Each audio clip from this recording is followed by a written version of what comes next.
Shalom Aleichem and welcome everyone as we have the opportunity to once again prepare together for Shabbat, this week being Shabbat Parashat Yitro.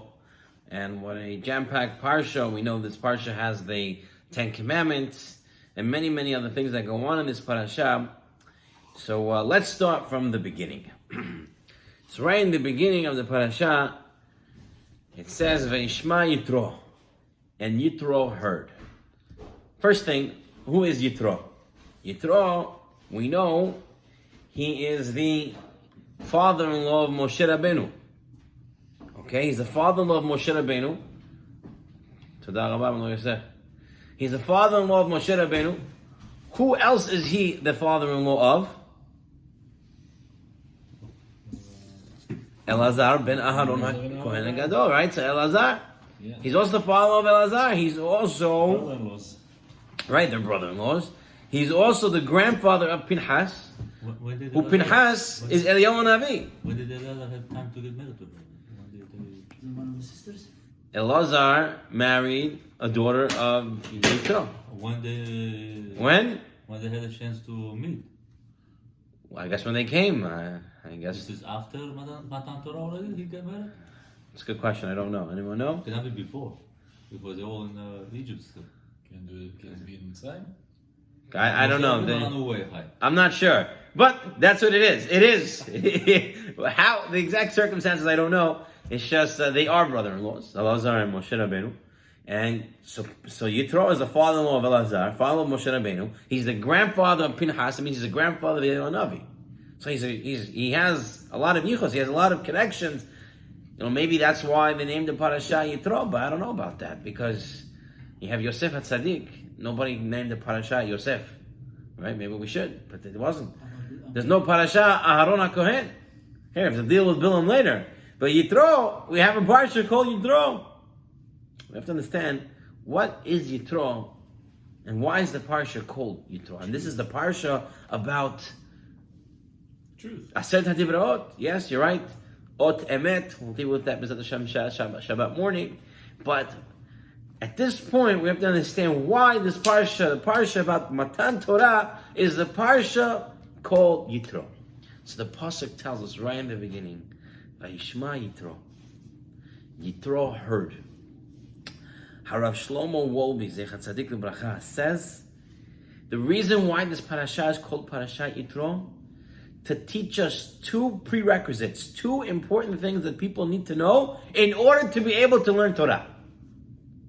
The first thing, he says, the first thing is Vayishma Yitro. Yitro heard. Well, Yitro was the only one who heard. It says in Az Yashir, everybody heard. Everybody heard about the Kriyat Yam Suf, the splitting of the mirror. Everyone heard. So Vayishma Yitro, what is it? He says there's two types of hearings. There's the hearing that a lot of people do. He goes, if you're lucky, he goes in the ear, out. Some people doesn't even go in. It just hits around the ear and doesn't even go in. And somebody goes in, one ear comes out the same ear. Someone who goes in one ear comes out through the other ear, depending on your level of just listening. But there's also, when HaKadosh Baruch Hu comes to Shlomo HaMelech asks Hashem to have what's called a lev shomea, a listening heart. Right? If you're ever in the airport in Israel and they make announcements, how do they start the announcement? Simu lev. What does that mean? Pay attention. What does it actually mean? Put your heart to it. Put your heart to it, right? Simu lev. You have to actually pay attention with your heart, not just your ears. That's what Shlomo Melech asks Hashem for. He says, I want a lev shomea. I want a heart that's able to hear, right? And that was Yitro. The Midrash tells us if a person falls from he's on the third floor and he falls down, he breaks bones, right? How do you patch him up? The doctor's going to see what bone broke and he's going to patch it up. But the Midrash says, when it comes to Hashem, and someone, Hasu Shalom, does Averot, and Hashem wants to patch him up, how does he patch him up? He patches him up with his ears. If he listens to Hashem, all of a sudden, everything gets better. All the Averot go out, everything becomes mitzvot, it becomes Hozeh B'Tshuvah. All you need is a good listening ear. And this was Yitro. Yitro was able to hear and really listen and put his heart to it. I saw as I was preparing for the class, An interesting story shared by Rabbi Tawil from London. He shares a story about this banker. There was a Jewish banker, and he was in charge of all the lending in town. He lended out all the money. And he charged 12% a year, 1% per month. So he took out the loan, it was a 12% interest for the year. And he would use the heter iska, he would use the proper documents, halachically able to give out the loan, and so he did it. And for many years he had it at 12%. And one year he decided to go up every month by 0.5% for a total of 18% a year. And he told all his customers, this is very good for you. 18 is high life. This is what you want, life. It's going to be 18% a year interest. So everybody told him, what are you doing? What are you doing? We only make, when we borrow from you money, if we're lucky, we make 30% back in our business.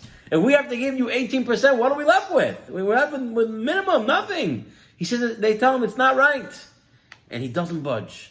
He says, 18%, this is what I want. So the people go to the rabbi of the town, and they tell the rabbi, listen, you got to talk to him. He's taking an arm and a leg.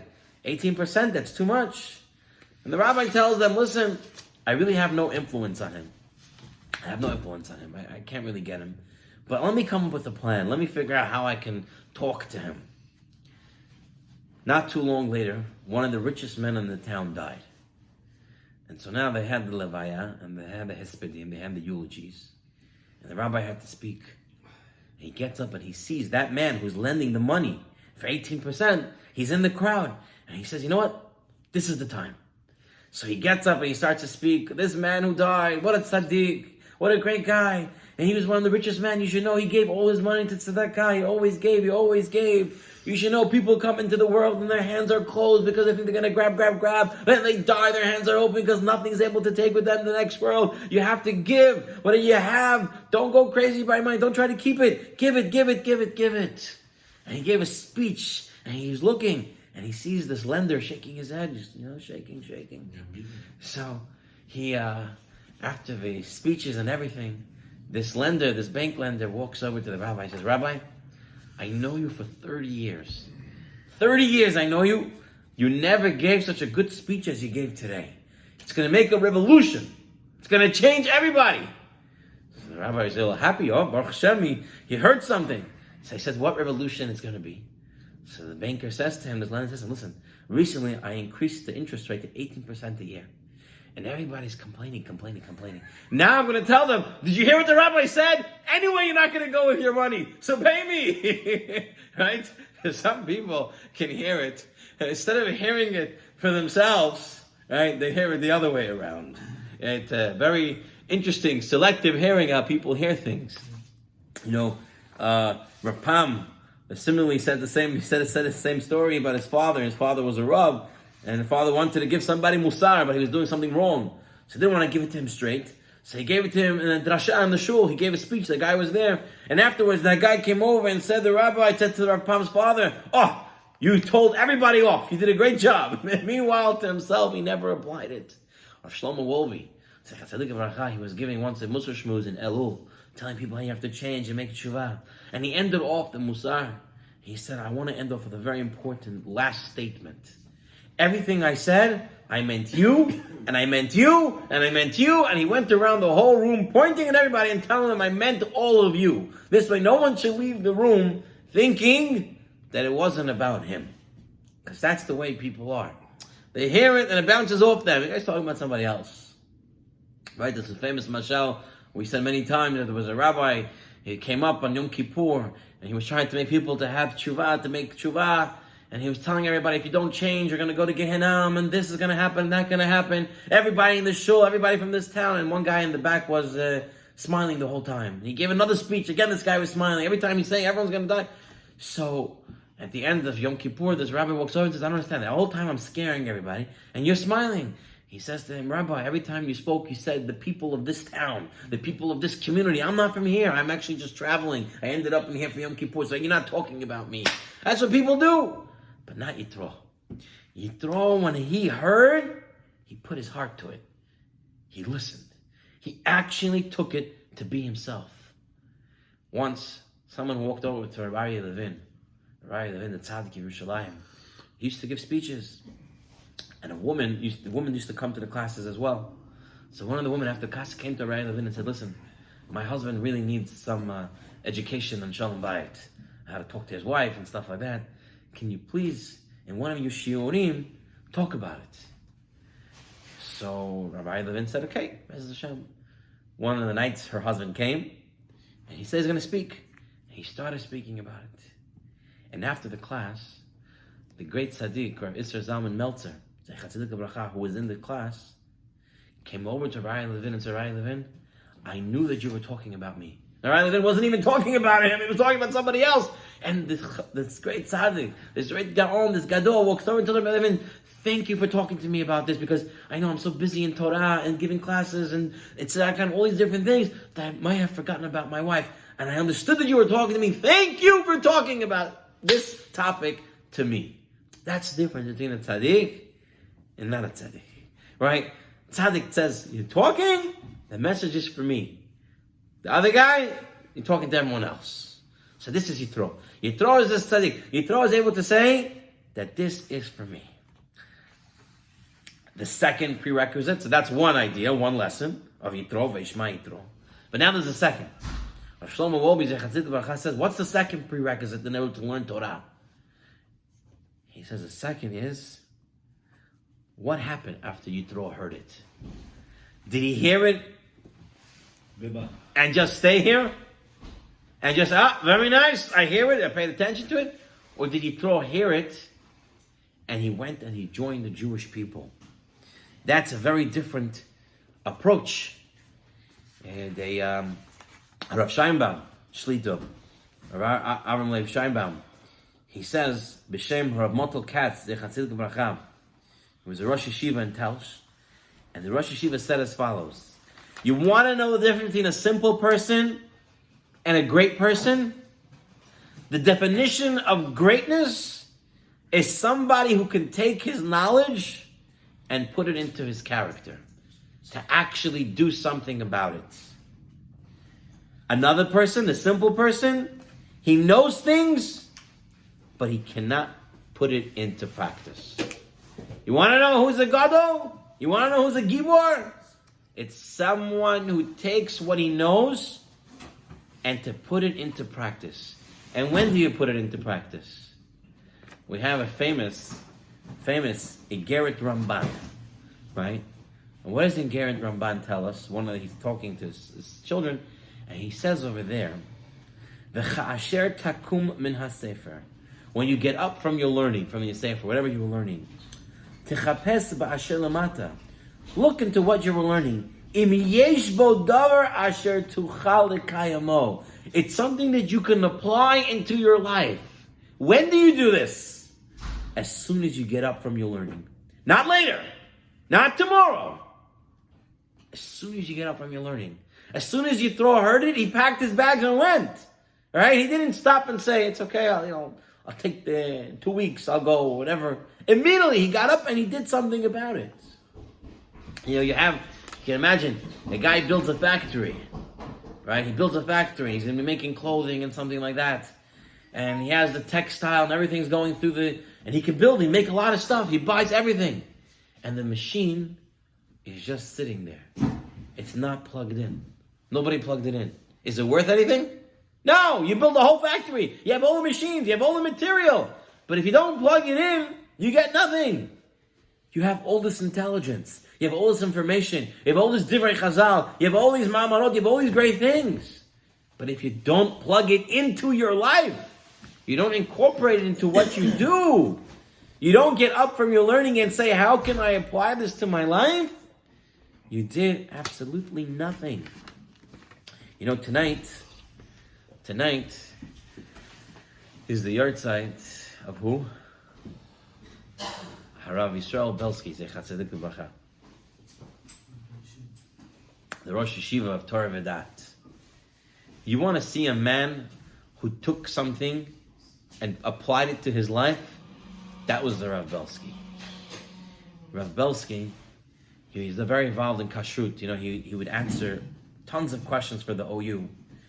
And stories and stories about him, how he would go to the factories, jump into their big vats where they make things to see what the process is, how the fire goes on, how the fire goes off, what's the ingredients, and he would do all sorts of investigation. He was so involved in everything, and he applied all his knowledge to it. And you can walk outside with him. He would do it in the camps. He would walk outside with the bachrim, and he would give a class in botany, which tree was what leaf is what, how it grows, what it does.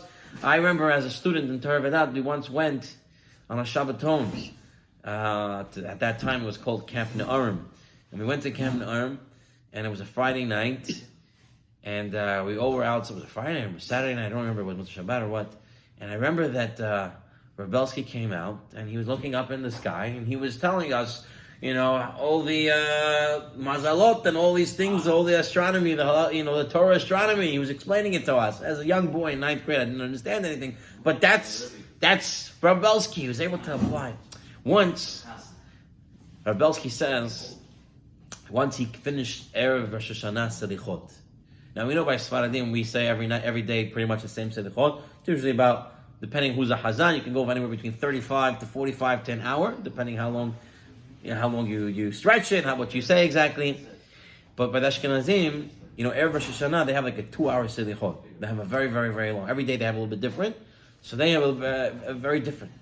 And that day, after 2 hours of Selichot, Rebelsky says he was leaving the minyan, and he sees 2 people walking out.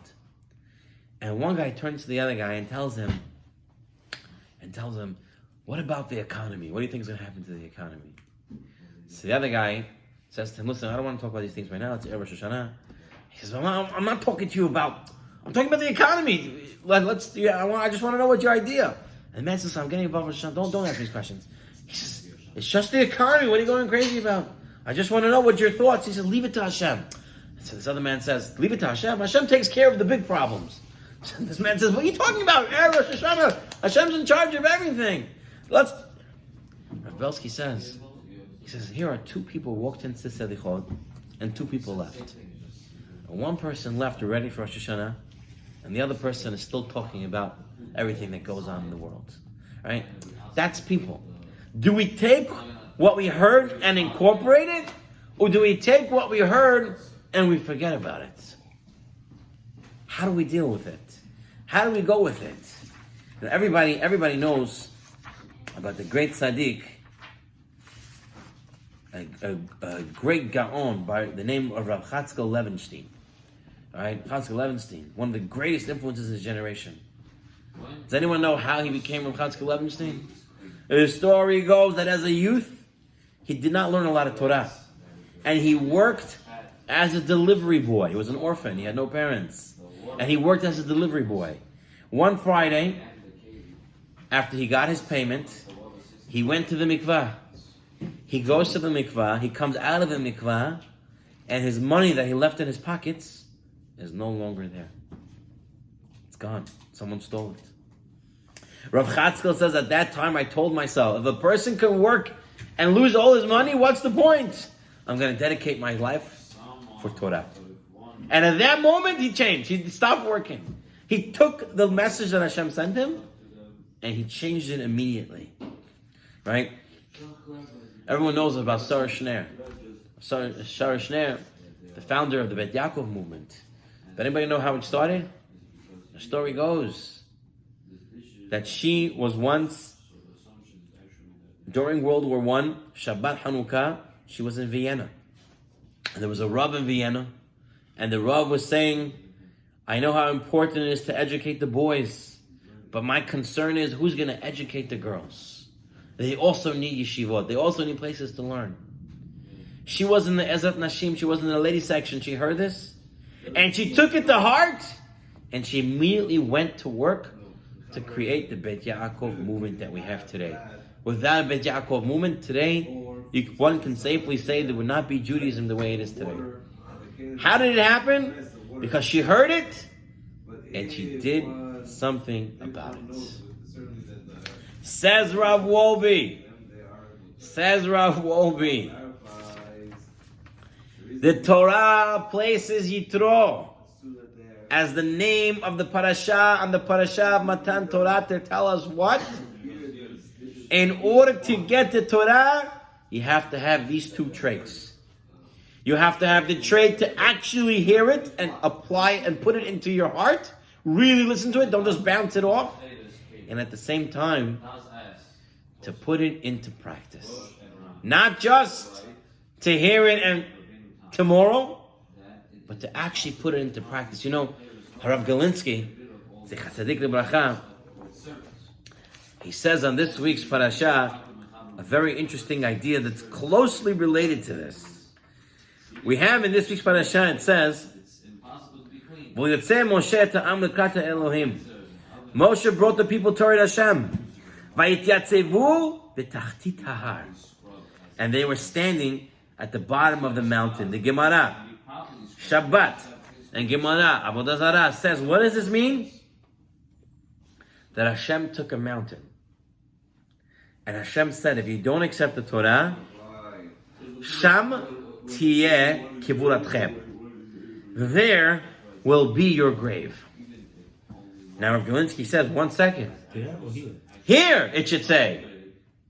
It says Sham. It should say Po tiyeh kivuratchem. Here should be your grave. If you don't accept the Torah, I will kill you now.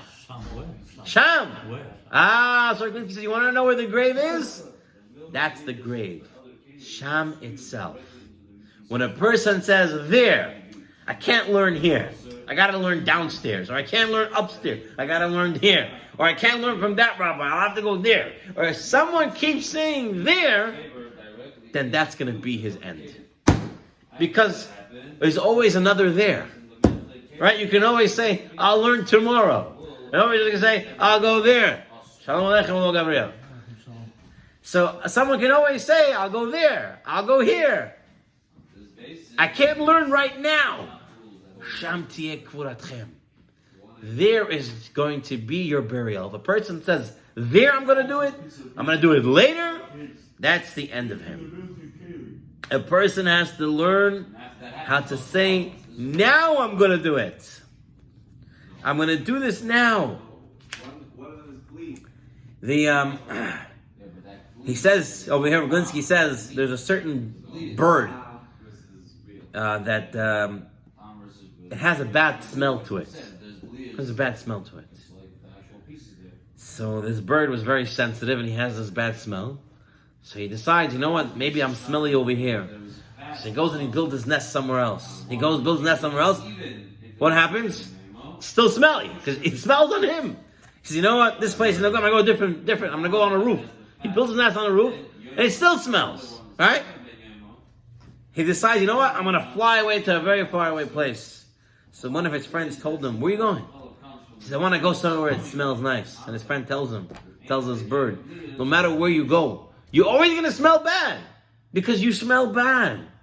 Right? If you keep bringing your averot with you, and you keep saying, I'm going to go there, and you're never changing right now, that bad smell is going to keep going with you. Listen to Rav Yisrael Salanter, Tzaddik L'Bracha says, Adam, a person shouldn't say, Et asher asah Elohim ein lishanot. However Hashem made me, I can't change it. He says, don't say that. The truth is, a person has the ability to conquer and change. And he says, for proof, Rav Salanter says, go to the circus. They took a lion and they tamed him. Rav Salanter says, if you can tame a lion, then you can change a human. You just have to want to do it now. But what happens? I'll change tomorrow. The rabbi said I should get up early. Okay. Next week we'll start. And by the time we start next week, you already forgot everything. Rav Chaim Shmulevitz, he said over a story, there was a boy in yeshiva in Volozhin. This boy was very, very smart. He was a great masmid. And once he went to lunch, and he was eating lunch, and someone asked him a question. And he thought he knew the answer. They took out the Gemara and they checked, and he made a mistake. The answer was somewhere else, and not where he thought it was. So what did this Talmud do? This Talmud got up, middle of lunch, went to a Beit Midrash, and stayed in that Beit Midrash for 7 years. And didn't leave until he knew enough Torah to walk out. And at that time, someone asked Rav Chaim Shmulevitz's father, he says, did this boy do right? He was in the middle of lunch. He ate bread, he said Hamotzi, and he never said Birkat HaMazon, and he ran out. And Rav Rafael Alter Shmulevitz, Rav Chaim Shmulevitz's father, said, the fact that he left and he didn't say Birkat HaMazon, that was halachically incorrect. You can't leave. If you ate bread, you have to say Birkat HaMazon. But if he would have stayed and not run to the Beit Midrash, he would never stay for 7 years and become the Gaon he became. Because when you hear something, you have to use it immediately. That was Yitro. That's what the Gemara says. If you're going to say Sham Tieh Kvuratchem, right? If you say there, that's going to be your Kvurah. If you keep saying later, later, later, that's too long. Someone once came to the Hafetz Chaim, and he told the Hafetz Chaim, I'm getting on in my life. In a few years I might die. I have 6 children. I made a will. Tzava, I wrote out a will. I'm going to split my assets into 7. 6 portions to my children, and 1 portion to the yeshiva. I'm asking you, the Hafetz Chaim, when I pass away, please learn for me, daven for me, learn Mishnayot for me. So he thought the Hafetz Chaim was going to say, great idea, very nice, right? The Hafetz Chaim tells him, first of all, I don't understand you. Why are you waiting till you die? Give the money, 1/7 now to the yeshiva, and start learning now for yourself. Learn Mishnayot now yourself. Tehillim for yourself. So when you get up to Shemaim, you have something with you. Now, Sham, I'm going to take care of it later. If he wants other people to do it for them. Right? I heard Rav Moshe Meir Weiss would say that his grandfather would, his grandfather, great-grandfather bought his plot in the Kvura, he brought his gravesite, and he used to go there every day and read Tehillim. Someone asked him, what are you doing? He says, I'm preparing my Tehillim for when I die. I'm saying it here at my place. Someone who's doing it now. He's not waiting for later. Rav Galinsky says that when he was in the Novodok Yeshiva in Bialystok, he went to learn Musar. He wanted to go into a private Beit Midrash and nobody was there. So he knew there was one of the shuls in the city that had a minyan and no one was there during the day. And he goes and he wants to learn Musar. And as he's there, he hears from the Ezat Nashim, from the ladies section, someone saying these words. Amr l'Shmuel Rav Yehuda, Shinena hatov, hatov, hatov, hatov, hatov ve'echo, hatov ushtet, da'almad azlina mine kihulala dami. He says, hurry, hurry, hurry, hurry, hurry and eat, hurry and drink. For the world from which we must depart, the world that we're going from, is like a wedding hall. How long does the wedding last? Right, Hatan and Kala, they spent so many months getting ready for the wedding, and then the wedding is over in a couple of hours. It's all over. You don't even know what happened. Most people don't even know what happened. It's like it comes and goes. That's the world. You come in, you have what? 70 years, if you're lucky. 80 years, 90 years, 120, alavai. But it goes so fast. And who was this man who was saying this? It was the Stipler Gaon. He was singing this in the Beit Midrash. Shlomo Shadron, Zecher Tzadik Lebracha, says he once was in a Beit Midrash all alone with Rav Eli Lapian, and he tells Rav Eli Lapian, he walks up to Rav Eli and he says, "Excuse me, I know it's just me and you here, but can you please give me a Musar Shmuz? I want to hear Musar from you. I want to hear some ethics." So Rav Eli Lapian says, "Even though it's just me and you, bring me a shtender, and I'm going to do it the right way." They brought him a shtender. Rav Eli Lapian stands up, grabs the sender with both hands, and looks at Shalom Shadron and says to him, "If I had a black beard like you right now, I would make sure to seize every moment that remains to me." V'zehu. He sat down, and that was the end of the Musar Shmuz. But that's such an important Musar. Don't push it off. Don't push it off. Everyone has great and grand ideas of how they can contribute to Klal Yisrael, how they can do something for the Torah. But I'm talking to myself right now. But all the Yetzer Hara says, you know what? I'll tell you my own thing. I feel like I can share it.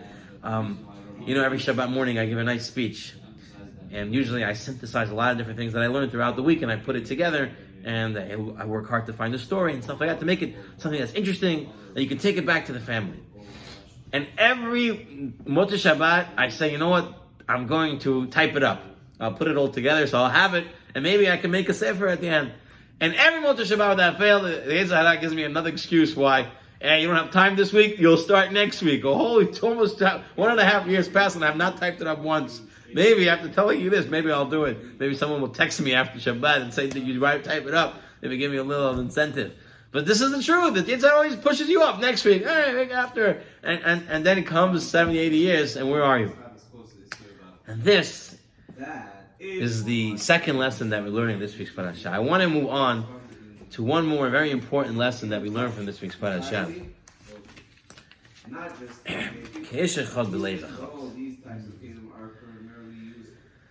I remember once I wanted to go learn, and I went to learn in Borough Park in one of the base medrashim there, one of the Beit Midrash, quietly, in one of the rooms on the side. I went into the room and I started learning by myself. And all of a sudden someone else walks in, sits down right near me, takes out a bag of potato chips, opens the chips, and starts. You can imagine, I wanted to learn quietly, peacefully. There's so much noise. So I start getting very upset with him. And I want to say something, but I held myself back. A minute later, this guy turns to me and says, Rabbi Shimon, I listen to your speeches all the time. I love it. You're such good, important things to say. I love it. All of a sudden, I don't hear the crunching. I don't hear the potato chips. All of a sudden, I love this guy. He's my best friend. Everything he does doesn't bother me. You know? You think about this for a moment.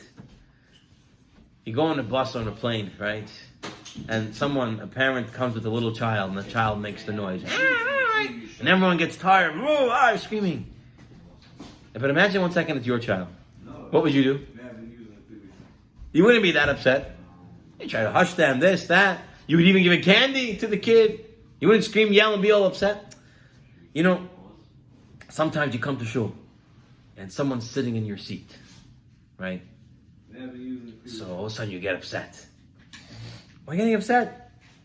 Some people I've met, certain shuls they don't go to. The rabbi they don't like, the gabbai they don't like, or someone in the shul bothering them. They don't really know this guy. Then one day, they end up on a bus stop or somewhere together, at a wedding or this, that, and they start talking. And then they realize, we actually like each other. We're good people. We can actually get along. But up until then, they didn't see. They didn't see eye to eye. Then it is just like when it comes to kashrut. Sometimes someone is praying in shul and they're praying a little loud. And someone gets upset at that. Why is he praying so loud? Now imagine for a second it's your child or your father, or maybe someone who didn't come to shul for a very long time and you're happy he finally came. All of a sudden his singing doesn't bother you. Right? If you really love someone. Okay, so we're in the middle of our third lesson, where so far we've seen example after example of how sometimes people who bother us, all of a sudden when we get to know them, all of a sudden it doesn't bother us. Sometimes you see it in reverse also. Where you see it in reverse? You see it in dating. Dating. You could date a girl that you're going to marry, right? All of a sudden when you're dating, everything she does is amazing. It's all great. Wow! You're inspired by everything he or she does. But then once you get married, all of a sudden, sometimes, this what you liked, you starts to bother you, right? Why? Because now you're starting to take her for granted. You're not loving her as much as you did earlier. Whether it was love before, or infatuation, whatever that story was, but you were, as they say, love conquers all, right? What that means is that if you really love somebody, their flaws don't bother you. Their problems that they do, the things that might bother you, won't bother you if you really love them. What happened when the Jews came to the mountain to get the Torah? It says,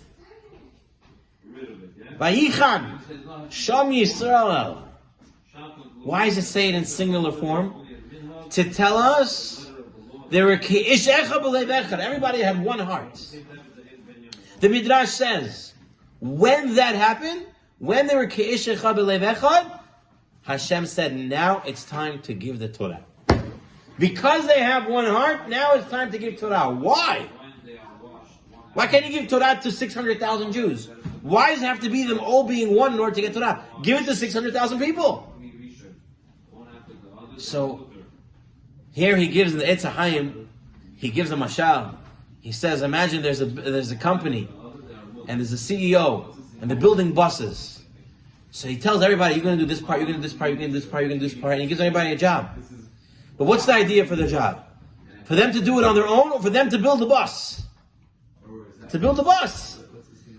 He says the reason Hashem gave it to them as one, because Hashem wants us to serve Hashem. Not just for us to do mitzvot, but rather for us to do the Ratzon Hashem. And how do you do the Ratzon Hashem?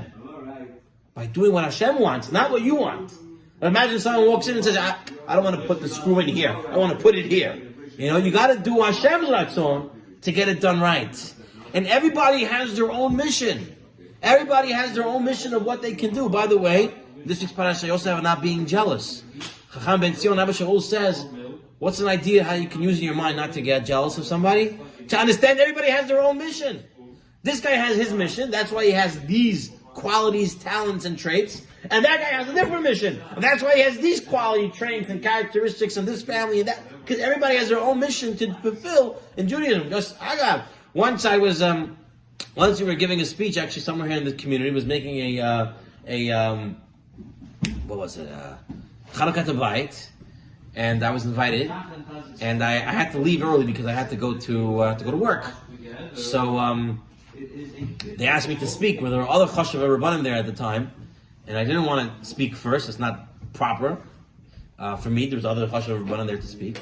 So I said, it's okay, I won't speak. I'll speak later because there are other people there. And one of the Rabbanim said there, he says, we're all here to talk Torah. You talk first, I talk first, doesn't make a difference. We're all here to do Hashem's job, which is Hashem said is to teach Torah. So it doesn't make a difference who speaks first. Now you still have to have kavod for the Chachamim, but they can say that. And that's the truth.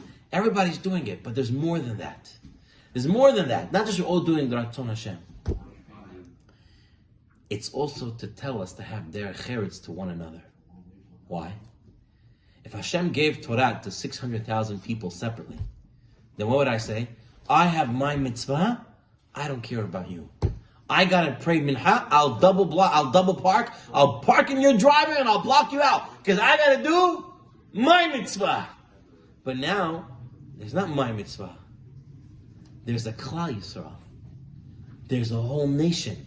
And we're all involved. Just to give you an idea, the Chazon Ish was making a minyan, and it was scheduled for a certain time. And it was, unfortunately, some people came a little late. And they're about to start Ashrei, and one of the people said, Rabbi, I can't stay.